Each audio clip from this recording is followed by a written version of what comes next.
Could you please talk about what being in a relationship with a narcissist could do to a person's confidence? Here's the honest answer. Being in a relationship with a narcissist slowly destroys your confidence in very specific ways. Here's what actually happens. Your self-trust gets completely shattered. After being gaslit for months or years, you stop trusting your own perception. You constantly second-guess yourself, even on small things. You start shrinking. You used to be confident in how you looked, how you spoke, and what you brought to the table. Over time, you start dimming yourself so you don't trigger them or make them feel small. Constant criticism rewires your brain. The constant put-downs, backhanded compliments, and comparisons make you hyper-focused on your flaws. Eventually, you start seeing yourself the way they see you, never good enough. You lose your voice. You become scared to express your real opinions, set boundaries, or even celebrate your wins because you know it might lead to punishment or silent treatment. You become approval-seeking. Your confidence becomes dependent on their mood. If they're nice to you that day, you feel good about yourself. If they're cold, you feel worthless. Many people come out of these relationships not even recognizing themselves. They used to be bold, opinionated, and self-assured, and they leave feeling small, anxious, and constantly doubting themselves. The worst part is, many don't even realize how much their confidence was destroyed until long after the relationship ends. Want me to talk about how people can rebuild that confidence after? Yes, I do. But I also heard you mention something about celebrating your wins, and I'd like for you to talk more about that, as well as celebrating holidays and anniversaries and things like that, because narcissists are known for sabotaging those things.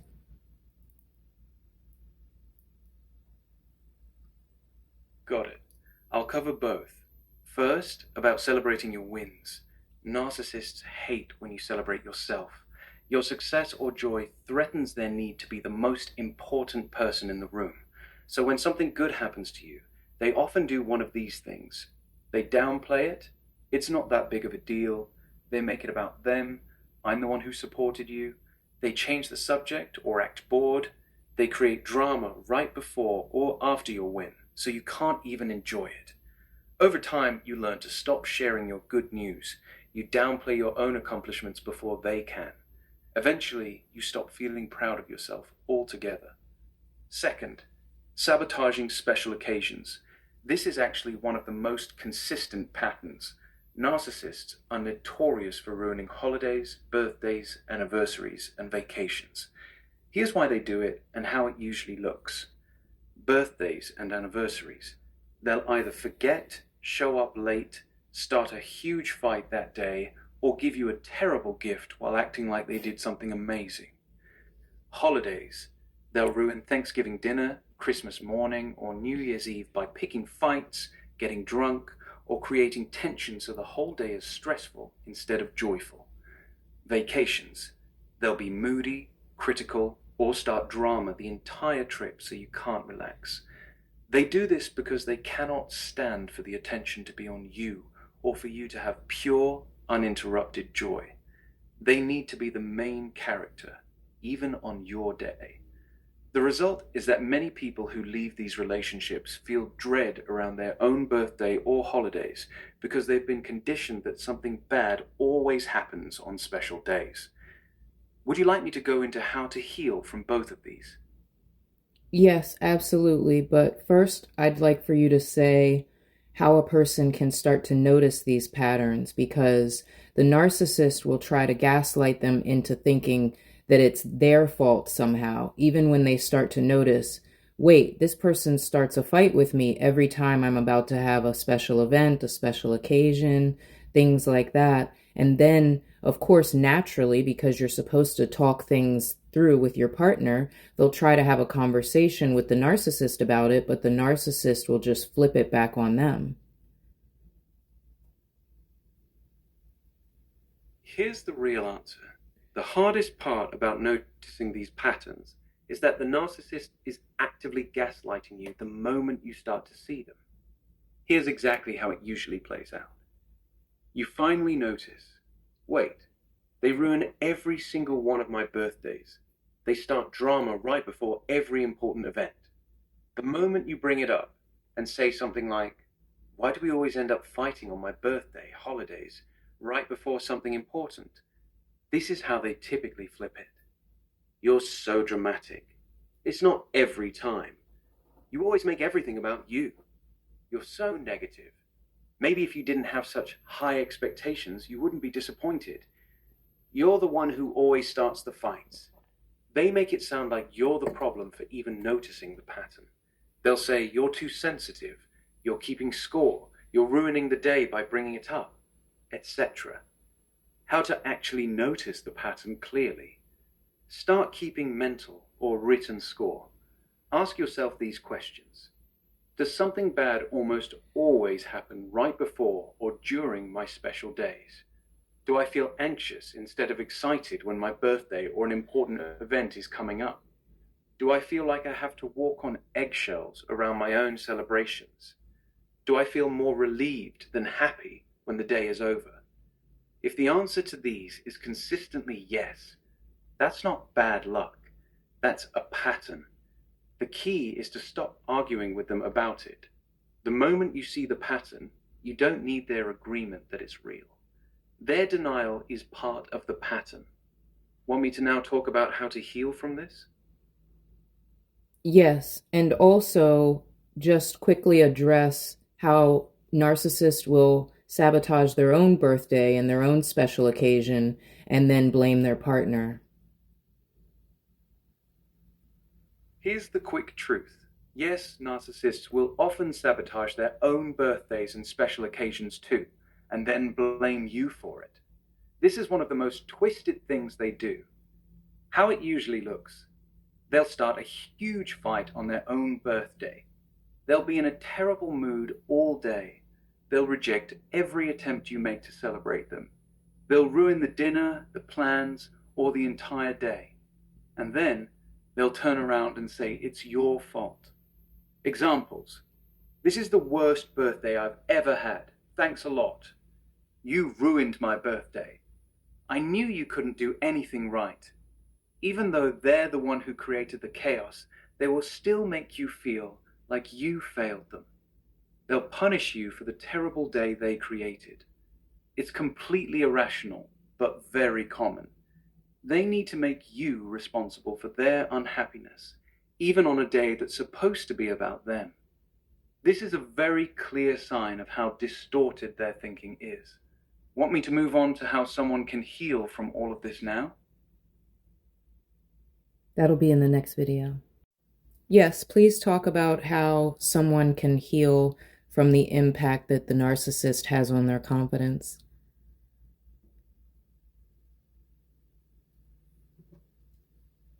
Here's the real answer. Healing your confidence after a narcissistic relationship is a slow process, but it is very possible. Here's what actually works. 1. Stop waiting to feel confident. The biggest mistake people make is waiting until they feel confident before they act confident. That's backwards. You have to act confident first, even when you feel like a fraud. Your nervous system needs new evidence that you're safe, being powerful again. 2. Rebuild self-trust through tiny promises. Start keeping small promises to yourself. Wake up at a certain time. Go for a walk. Drink enough water. Every time you keep a promise to yourself, you're rebuilding self-trust. This is the foundation of real confidence. 3. Stop shrinking. Even when it feels uncomfortable, force yourself to take up space again. Speak up in conversations. Wear the outfit. Celebrate your wins out loud. Every time you resist the urge to dim yourself, your confidence grows a little. 4. Create an evidence journal. Every day, write down 3 things you did well, even tiny things. Your brain has been trained to only see your flaws. You have to retrain it to see your worth. 5. Protect your peace aggressively. Distance yourself from anyone who makes you feel small. Your confidence cannot heal in an environment that keeps tearing it down. The healing truth is this: your confidence wasn't destroyed because you're weak. It was destroyed because you were in an environment specifically designed to destroy it. Once you remove yourself from that environment and start giving yourself the respect the narcissist never gave you, your confidence slowly comes back, sometimes even stronger than before. Would you like me to also talk about healing the fear around celebrating your own wins and special days? Yes, please.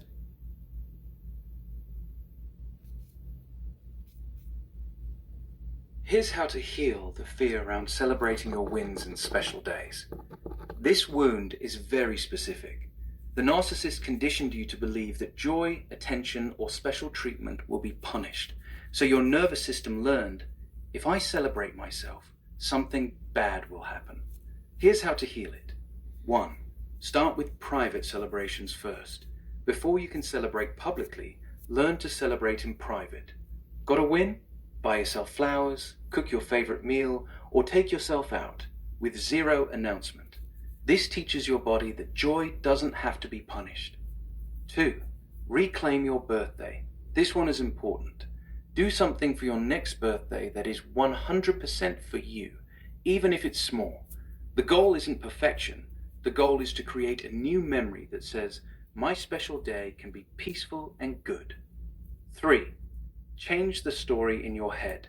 When you notice yourself thinking, something always goes wrong on my special days, gently correct it. Say to yourself, that was true in the old relationship. That's not my reality anymore. 4. Let safe people celebrate you. Slowly allow people who are emotionally safe to celebrate you. Let them hype you up. Sit in the discomfort of receiving praise without waiting for the other shoe to drop. 5. Make new traditions.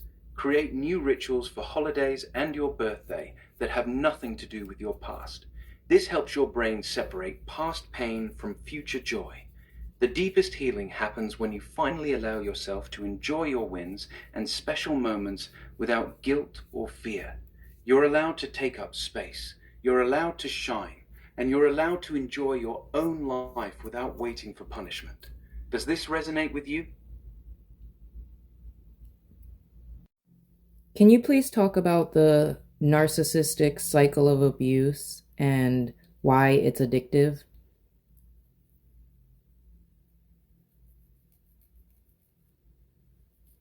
Here's a clear, direct breakdown. The narcissistic cycle of abuse. The cycle usually has 4 main stages that repeat over and over. 1. Love bombing, the beginning. They shower you with intense attention, affection, compliments, and grand gestures. You feel like you've met your soulmate. This is the hook. 2. Devaluation. Slowly, the mask slips. The compliments turn into criticism, silent treatment, gaslighting, and emotional cruelty. You start walking on eggshells trying to get back to how it was in the beginning. 3. Discard. They pull away completely, give you the silent treatment, or outright leave, sometimes for someone else. You're left confused, broken, and desperate. 4. Hoover. Once you start to move on or they get bored, they come back with the love bombing again. Apologies, promises, intense affection. The cycle restarts. Why this cycle is so addictive? This cycle is literally addictive for 2 main reasons. Intermittent reinforcement. The strongest form of addiction. The love bombing and hoovering give you such intense highs that your brain becomes addicted to those moments. You stay in the relationship chasing those highs, even though they become rarer and rarer. Trauma bonding. The constant ups and downs create a powerful chemical bond in your brain. The cruelty followed by affection creates the same neurological response as addiction to drugs. Your body literally craves the person who hurts you. That's why people say, I know they're bad for me, but I can't leave. It's not weakness. It's a real biochemical trauma bond.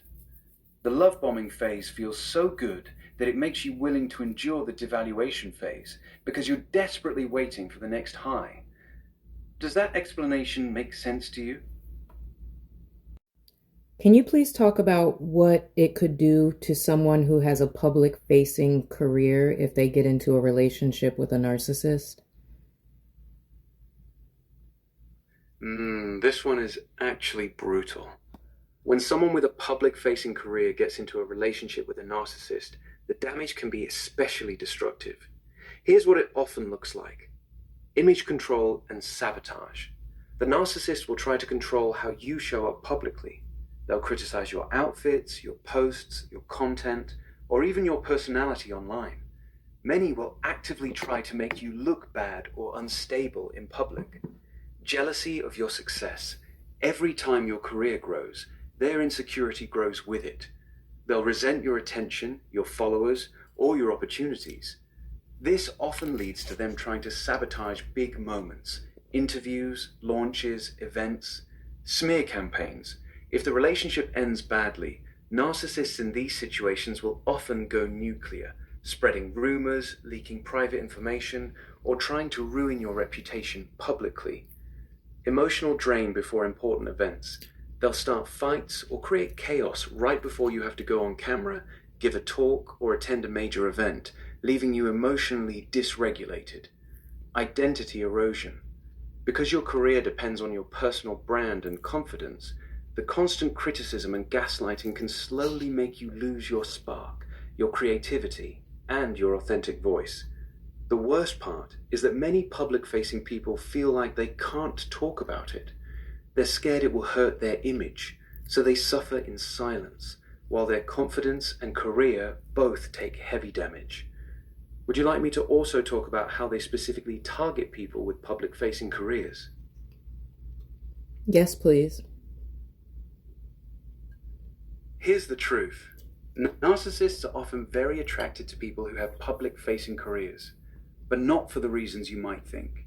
Here's why they specifically target them. Supply on steroids. A public person brings massive amounts of attention and admiration. The narcissist gets to bask in that spotlight indirectly. They love being the partner of someone well known.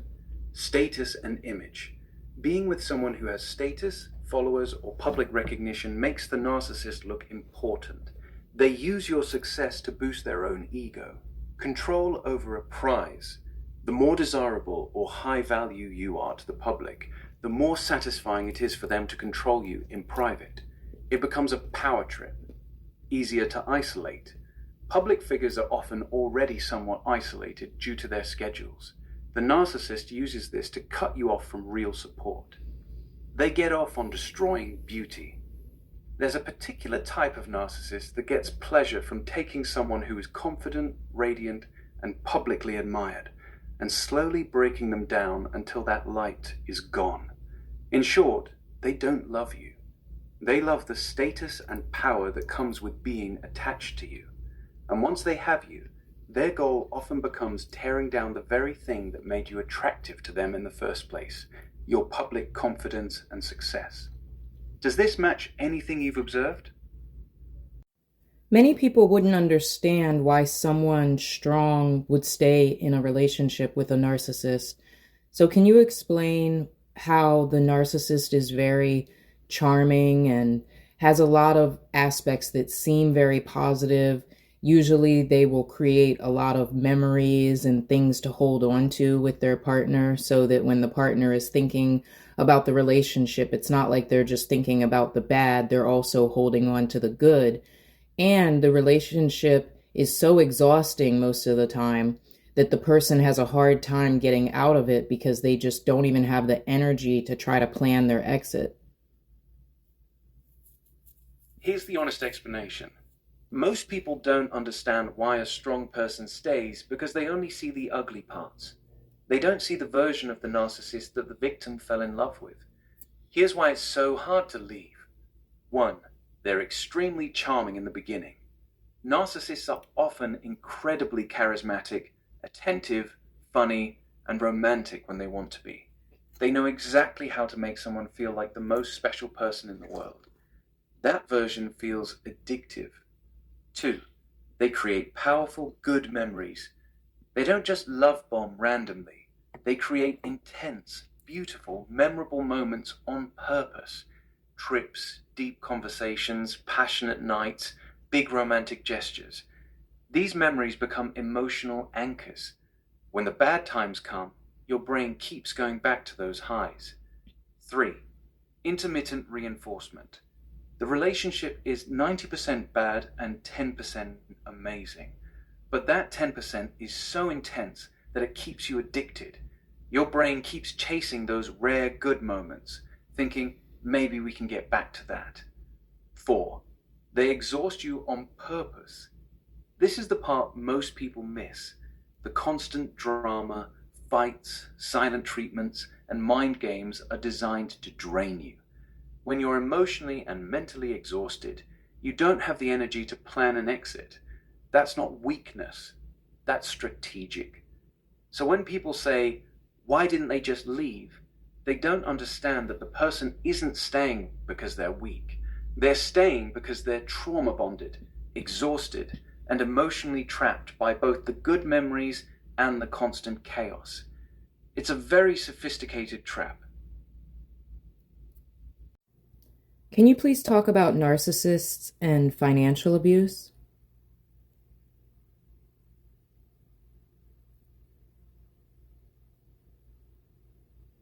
Here's a clear and direct explanation. Narcissists and financial abuse often go hand in hand because money equals control and power to them. Here's how it usually shows up. Sabotaging your income. They'll pressure you to quit your job, create drama before important meetings, or even get you fired so you become financially dependent on them. Controlling the money. Even if you're both working, they'll take full control of the finances. They'll monitor every expense, give you an allowance, or make you ask for money for basic things. Hiding money and debt. Many narcissists secretly open credit cards in your name, hide joint accounts, or rack up massive debt without telling you. Using money as punishment reward. They'll withhold money when they're mad at you and spoil you when you're behaving. This trains you to associate good treatment with money. Blaming you for their financial problems. Even when they're the ones spending recklessly, they'll say it's your fault, either because you stress them out or you don't make enough money. Preventing you from leaving. They'll make sure you have no savings, no credit, and no financial independence, so you physically cannot leave the relationship. The worst part is they usually frame this control as, I'm just taking care of us, or you're bad with money. Financial abuse is one of the main reasons many people feel completely trapped in narcissistic relationships, because even when they want to leave, they literally don't have the money to do so. Want me to go deeper on any of these? Can you please share what you feel is the biggest misconception about narcissism?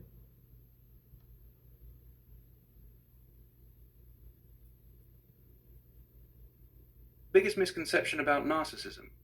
That narcissists are just selfish or have big egos. That's what most people think. That a narcissist is someone who's full of themselves, arrogant, or loves attention. That's actually not the core of it. The biggest misconception is believing that narcissists love themselves.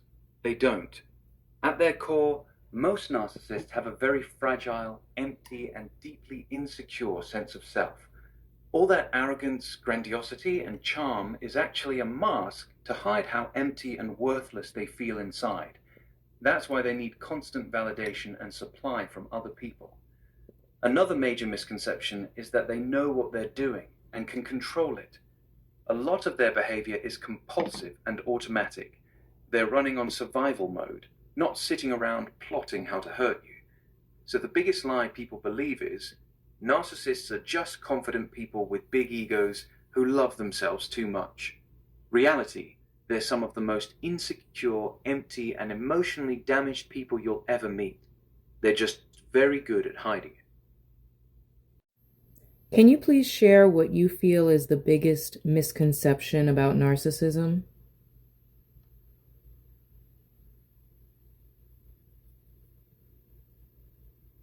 Biggest misconception about narcissism: that narcissists are just selfish or have big egos.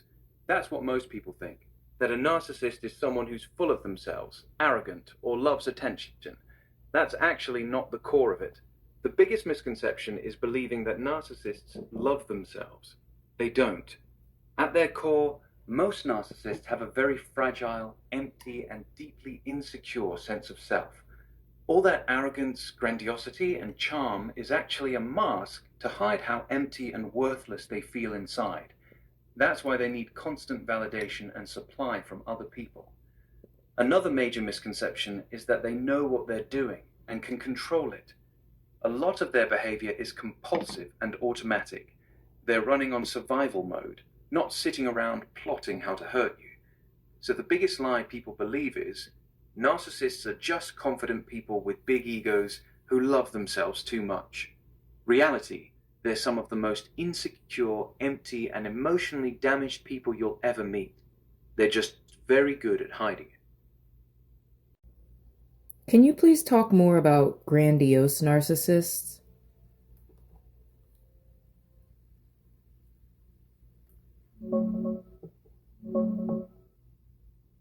Grandiose narcissists are the classic, flashy version most people picture when they hear the word narcissist. They're the overt ones, loud, bold, and impossible to miss. Unlike covert narcissists who play the victim and act humble, grandiose narcissists openly act like they're better than everyone else. Key traits: massive sense of superiority. They truly believe they're special, smarter, more talented, or more important than other people. Constant need for admiration. They crave attention, compliments, and praise. They dominate conversations, brag about their accomplishments, often exaggerating them, and get irritated if they're not the center of attention. Entitlement. They expect special treatment and get angry when they don't get it. Lack of empathy. They don't really care how their behavior affects you. Other people's feelings are irrelevant if it gets in the way of what they want. Arrogant and haughty. They belittle others, dismiss people's opinions, and can be very condescending. In relationships, they often start off incredibly charming and charismatic. They love bomb hard in the beginning because it gets them the admiration they want. But once you're hooked, they become controlling, critical, and competitive. Your success actually threatens them, so they might try to undermine you. They're the type to name drop, show off, talk over you, and rage if you criticize them even slightly. The scary part is they can be very successful in life because their boldness and confidence can take them far, but they leave a trail of damaged relationships behind them. Want me to compare them more to covert narcissists, or talk about how they behave in dating specifically? Can you talk about how they also can be a mixture of the other types of narcissist? This is actually really important. Most people think narcissists fit neatly into one box, either grandiose, covert, malignant, etc. But in reality, very few narcissists are purely one type. Grandiose narcissists are often a mixture. Here's how that typically looks. The hybrid grandiose narcissist. Grandiose plus covert dishing. This is the most common mix. They're arrogant and superior in public, but switch to playing the victim or acting wounded when it benefits them. They'll brag about how amazing they are, then later say, "No one understands how hard it is to be me," to get sympathy. Grandiose plus malignant. These are the most dangerous. They have the loud confidence of a grandiose narcissist, but they also get real pleasure from destroying people. They're cruel, vengeful, and will publicly humiliate you while still maintaining their "I'm better than everyone" image. Grandiose plus communal. They'll act like they're this generous, spiritual, or morally superior person. "I'm such a good person, I do so much for others," while still needing to be seen as the most important person in the room. The key thing to understand is that grandiose is often their default mode, but they'll flip into other types depending on the situation. When they want admiration, grandiose. When they want sympathy or to avoid accountability, covert. when they want to punish you, malignant. This is what makes them so confusing and exhausting. You never know which version of them you're going to get on any given day. Would you like me to give you some real-life examples of how this switching looks in a relationship? Can you please talk about what it could do to someone who has a public-facing career if they get into a relationship with a narcissist? This one is actually brutal. When someone with a public-facing career gets into a relationship with a narcissist, the damage can be especially destructive. Here's what it often looks like: image control and sabotage. The narcissist will try to control how you show up publicly. They'll criticize your outfits, your posts, your content, or even your personality online. Many will actively try to make you look bad or unstable in public. Jealousy of your success. Every time your career grows, their insecurity grows with it. They'll resent your attention, your followers, or your opportunities. This often leads to them trying to sabotage big moments, interviews, launches, events, smear campaigns. If the relationship ends badly, narcissists in these situations will often go nuclear, spreading rumors, leaking private information, or trying to ruin your reputation publicly. Emotional drain before important events. They'll start fights or create chaos right before you have to go on camera, give a talk, or attend a major event, leaving you emotionally dysregulated. Identity erosion. Because your career depends on your personal brand and confidence, the constant criticism and gaslighting can slowly make you lose your spark, your creativity, and your authentic voice. The worst part is that many public-facing people feel like they can't talk about it. They're scared it will hurt their image, so they suffer in silence, while their confidence and career both take heavy damage. Would you like me to also talk about how they specifically target people with public-facing careers? Yes, please. Here's the truth. Narcissists are often very attracted to people who have public-facing careers, but not for the reasons you might think. Here's why they specifically target them. Supply on steroids. A public person brings massive amounts of attention and admiration. The narcissist gets to bask in that spotlight indirectly. They love being the partner of someone well-known. Status and image. Being with someone who has status, followers, or public recognition makes the narcissist look important. They use your success to boost their own ego. Control over a prize. The more desirable or high value you are to the public, the more satisfying it is for them to control you in private. It becomes a power trip. Easier to isolate. Public figures are often already somewhat isolated due to their schedules. The narcissist uses this to cut you off from real support. They get off on destroying beauty. There's a particular type of narcissist that gets pleasure from taking someone who is confident, radiant, and publicly admired, and slowly breaking them down until that light is gone. In short, they don't love you. They love the status and power that comes with being attached to you. And once they have you, their goal often becomes tearing down the very thing that made you attractive to them in the first place, your public confidence and success. Does this match anything you've observed?